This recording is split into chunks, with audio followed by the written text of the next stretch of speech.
Magandang tanghali po, Yusek. Merong lumabas na Pulse Asia survey na nagpapakita na malaki po yung ibinaba ng approval at trust ratings ni President Marcos. How concerning is this for the President? Nalaman po natin na ang respondents dito ay 2,400. So sa 2,400, hindi naman po ito nagre-reflect ng sentimiento ng kabuuang more than 100 million people or Filipinos in the country. But dahil nga nakita at nabanggit natin itong mga fake news, sumasalamin din po ito sa impluensya ng mga fake news na nagkakalat. Katulad na sinabi, meron ng findings na nabanggit ang Reuters. At ito ay galing sa isang Israel-based data intelligence firm or disinformation security firm.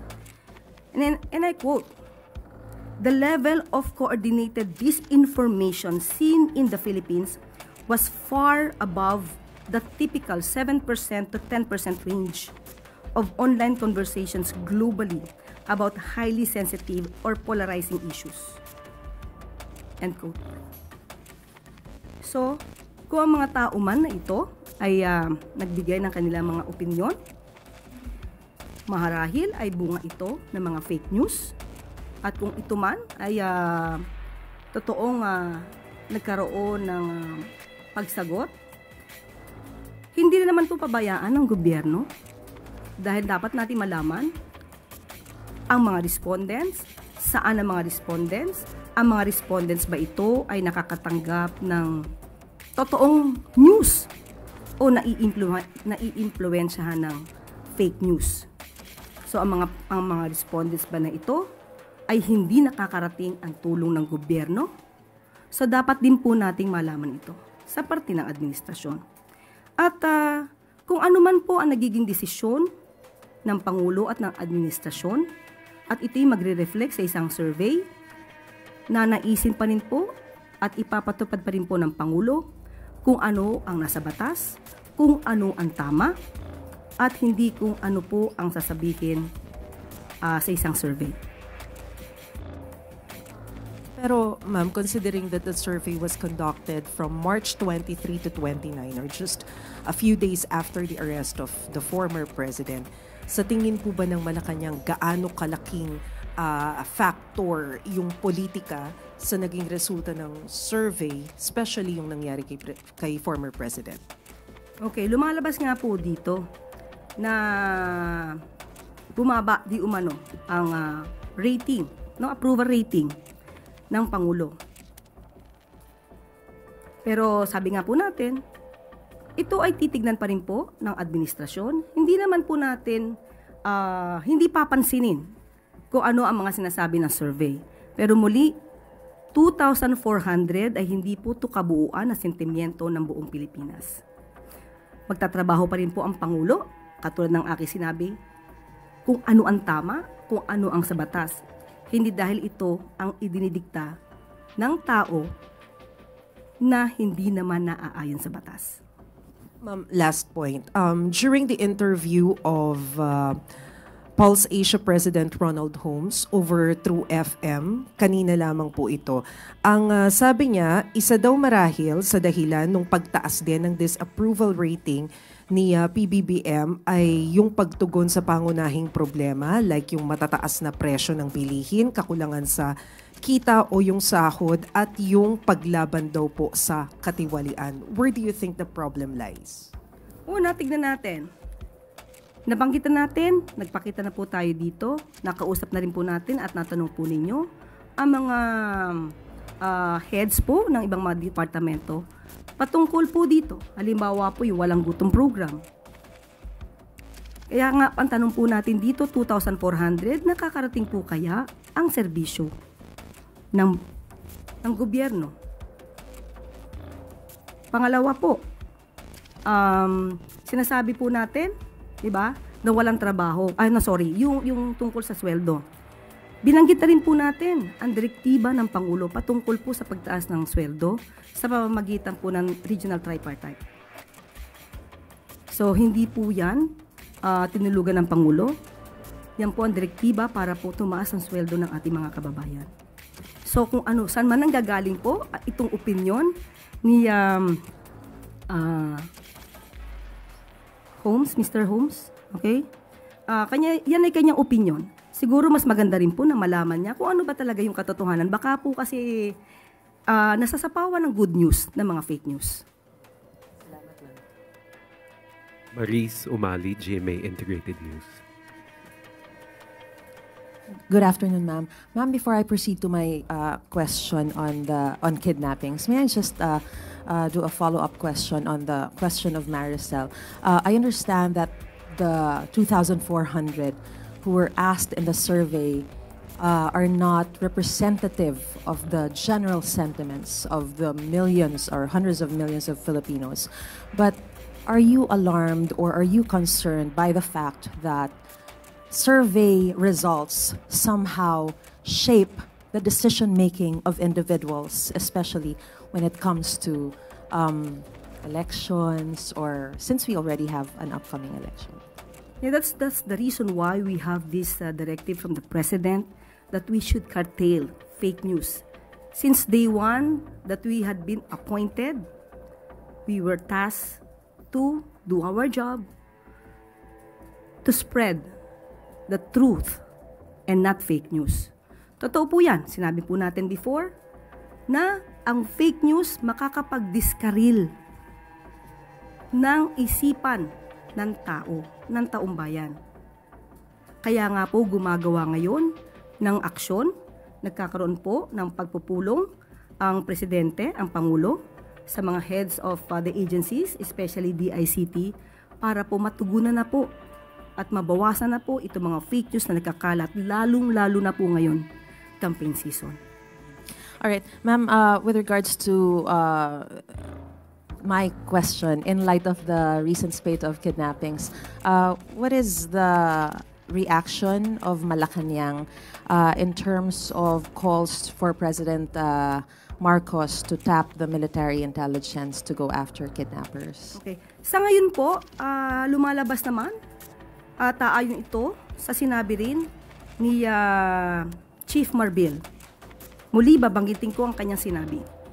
These are isolated, calculated acts rooted in personal and financial vendettas.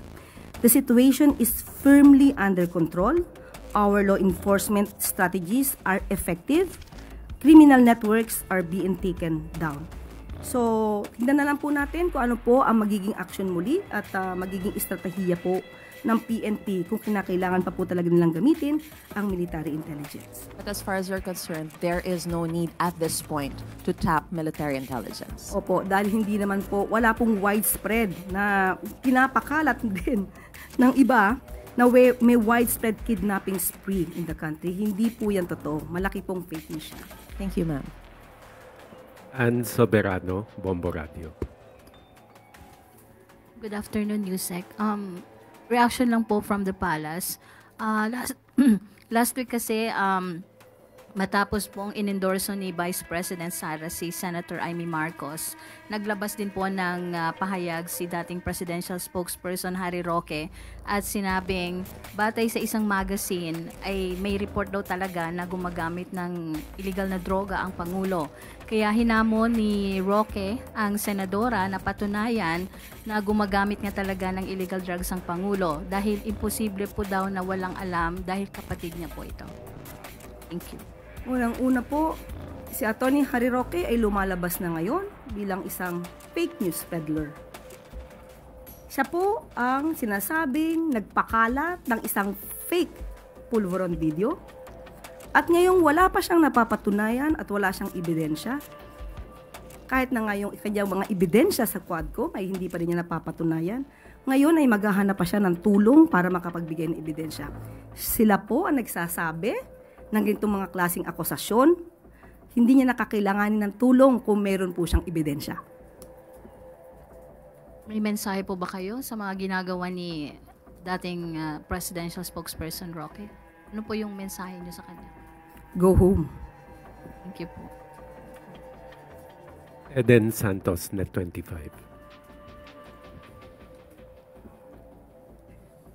Yusek, good morning po. Wala po bang plano ang Marcos administration na humingi po ng tulong sa Interpol para maaresto sina Attorney Harry Roque at Maharlika na sinasabi niyo pong sila yung nagpapakalat ng fake news regarding dun sa Polvoron video, para po, since meron naman po tayong maigting na cooperation sa Interpol, para naman po, sabi niyo nga, makabalik din sila dito para harapin yung kaso na isinampa po sa kanila, inciting to sedition, if I'm not mistaken.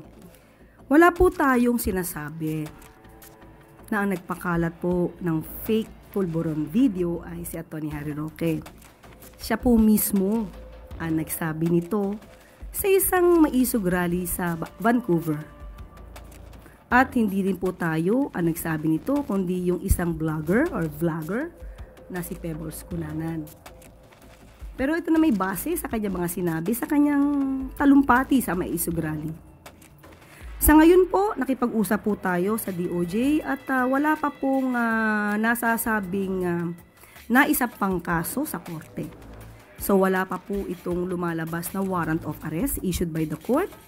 So hindi pa po natin kakailanganin kung ano man po ang hihinging tulong mula sa Interpol. At hahayaan po muna natin ang DOJ sa kanila magiging action patungkol po dito. But as of the moment po, wala pa pong anumang update patungkol dyan. Bakit po wala pang naisasampang kaso? Well, in fact, ang NBI po ay nagsabi na yung mga fake news peddlers na nasa bansa at nasa ibang bansa ay kanilang aarestuhin. Medyo nagkakaroon po ba ng delay sa pag-file ng kaso laban sa kanila, or hindi pa rin po ganon ka bigat or kaano yung ebidensya para sila po ay masampa ng kaso? Ang bigat po ng ebidensya ay makikita nyo naman po sa kanilang mga sinasabi. Ito po ang kaibahan siguro ng ating administrasyon sa kasalukuyang administrasyon. Binibigyan po natin ang bawat suspect or respondents ng due process. Kailangan po nilang ma-enjoy, kailangan din po nilang ma-enjoy this right to due process. Hindi po ito basta-basta maghuhusga. Kailangan po itong dinggin, bigyan po sila ng karapatan na sumagot, mag-file ng kanilang counter affidavits. Doon na lang po sa last question po yung pagpapatawag po ng meeting ni Pangulong Marcos sa iba't ibang head of agencies na para pag-usapan yung fake news at tila ito po ba ay nagbigay ng pagkabahala sa Pangulo yung pagsadsad po ng kanyang ratings, kaya po nagkaroon ng ganitong pagpupulong? Hindi po nabahala ang Pangulo sa anumang rating sa survey. Sabi natin kanina, ang Pangulo kahit anuman ang rating, mataas, mababa, magpapatuloy siya sa kanyang trabaho. Hindi po siya mapapahinto ng anumang survey. Basta ang gagawin lamang po ng Pangulo ay gumawa ng naaayon sa batas at magtrabaho ng tama. Ang pagpapatawag po sa DICT ay para pag-usapan po ang paghinto ng fake news at yung tungkol po sa magiging good news po natin patungkol sa connectivity para sa mga kababayan po natin. Yan po yung dahilan ng meeting. Last two questions. Alvin Baltazar, Radio Pilipinas.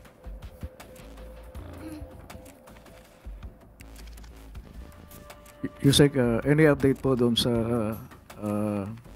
dapat sana ay meeting ni Secretary Frederick Go sa US Trade Representative para ma-negotiate yung free trade agreement between the Philippines and the US. Yes. Nagkausap po kami kaninang umaga at sinabi po niya na ang kanilang plano na pagpunta po sa US ay first week of May. At sa kasalukuyan po ay nagkakaroon pa rin po ng meeting ang economic team para po ito malamang na ilalahad nila sa kanilang pagpupulong sa darating na Mayo. Are we hopeful, Yusek, na magiging maganda yung resulta ng gagawing pagbiyahe ni Secretary Go? We should always be hopeful. Dahil ang mundo natin at ang bansa natin ay hindi kulay itim. Salamat po, Yusek. Finally, Sam Medinilla, Business Mirror. Good morning, ma'am. Meron pong mga senatorial candidates na nagpo-propose na mabalik po yung kapangyarihan ng NFA sa pagbili ng bigas po. Meron na po bang proposal yung economic managers or economic team pagdating dun sa legislation para ma-implement yung proposal na yun? Actually po, matagal na po nagkaroon ng proposal ang administrasyon para mabigyan po ng sapat na kapangyarihan ng NFA. Gusto natin ipabatid na kapag po nabigyan natin ang karapatan ng NFA na makapagbenta ng diretsyo sa taong bayan at makontrol ang presyo ng bigas, hindi po tataas ng ganito ang presyo ng bigas. Dahil sa kasalukuyan po, because of the rice tarification law, na ang author ay si Senator Cynthia Villar, ay ang nag-i-import po dito ay mga private companies. Hindi po nahahayaan ang government na mag-import. Kung government sana through NFA, government to government, mas maganda po ang tsansang mabigyan po tayo ng mas murang presyo para po maibigay din natin sa taong bayan. Dahil dito sa rice tarification law, nawalan po ng kamay ang NFA at pati po ang pag-regulate ng presyo ng NFA ay hindi na po na ipapasatupad. Ang nangyayari po ngayon ng NFA, makakapagbenta lamang po sa Kadiwa, sa FTI, sa LGU. So yun po ang hindi maganda sa provision na ito. Kaya po noon pa po hinihiling ng administrasyon na magbigay po ng power, magkaroon ng amendments ang RTL patungkol po sa karapatan at authority at power ng NFA. Pero ito ay hinadlangan po ni Senator Cynthia Villar. So kayo na po ang mag-research kung paano ba napapakinabangan ng mga importers. Alamin niyo na rin po kung sino ba ang malalakas mag-import ng bigas.